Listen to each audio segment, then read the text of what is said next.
ISKCON বাংলাদেশের বিরুদ্ধে একটানা মিথ্যে বিদ্বেষমূলক প্রচার চলছে। ইসকনের সুনাম নষ্ট করে সমাজে অস্থিরতা ছড়ানোর চক্রান্ত চলছে। চট্টগ্রামে আইনজীবী সাইফুল ইসলাম আলিফের হত্যার সঙ্গে ইসকনের কোনো সম্পর্ক নেই, কিন্তু তা সত্ত্বেও কিছু গোষ্ঠীর পক্ষ থেকে এই ঘটনার সঙ্গে ইসকনকে জড়িয়ে দিয়ে মিথ্যে প্রচার চালানো হচ্ছে, এমনটা প্রতিক্রিয়া ইসকন বাংলাদেশের সাধারণ সম্পাদক চারুচন্দ্র দাসের।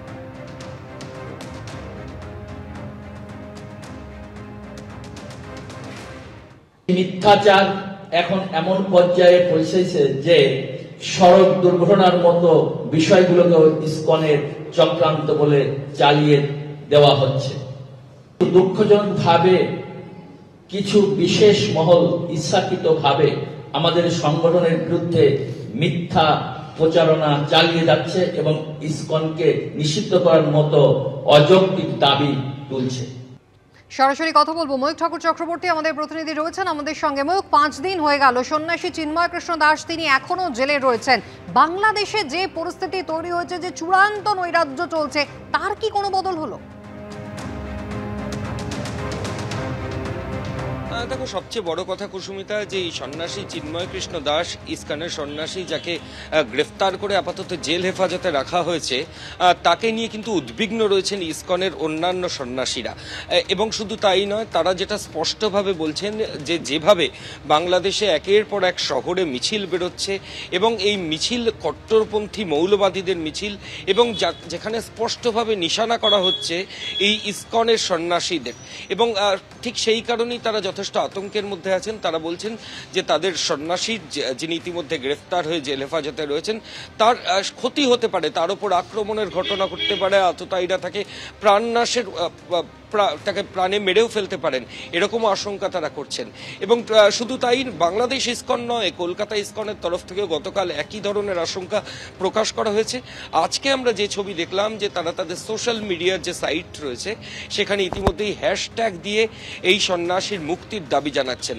এবং তারা স্পষ্টভাবে আরেকটা জিনিসও জানাচ্ছেন, যে আইনজীবীর হত্যার ঘটনাকে কেন্দ্র করে যাবতীয় ঘটনা, সেই আইনজীবীর হত্যার ঘটনার সঙ্গে ইসকনের কোনোভাবে কোনো যোগসাজশ নেই, এবং এটা সম্পূর্ণ মিথ্যে একটা রটনা।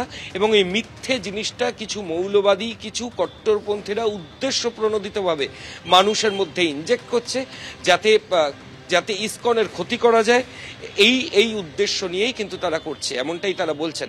এর পাশাপাশি তোমায় এটাও জানাই যে ইতিমধ্যেই বাংলাদেশের ইসকনকে নিষিদ্ধ করার যে দাবি বাংলাদেশ হাইকোর্টের কাছে করা হয়েছিল, সেই দাবি কিন্তু বাংলাদেশ হাইকোর্ট নস্যাৎ করেছে।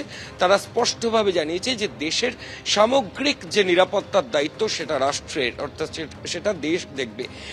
কাজেই ইসকনকে নিষিদ্ধ করার যে দাবি, যেটা প্রাথমিকভাবে উঠেছিল, সেটা বাংলাদেশ সরকারের তরফ থেকে নস্যাৎ করা হয়েছে, বাংলাদেশ আদালত হাইকোর্টের তরফ থেকে নস্যাৎ করা হয়েছে। এবং বাংলাদেশের যে অন্তর্বর্তীকালীন সরকার, ইউনূস সরকার যেটা চলছে, তারাও কিন্তু কার্যত এখন যেটা বলছেন যে তারা বিভিন্ন জিনিস দেখছেন, এবং ইসকনের নিষিদ্ধ করার বিষয় নিয়েও তারা স্পষ্টভাবে কোনো কথা এখনো পর্যন্ত সামনে আনেননি।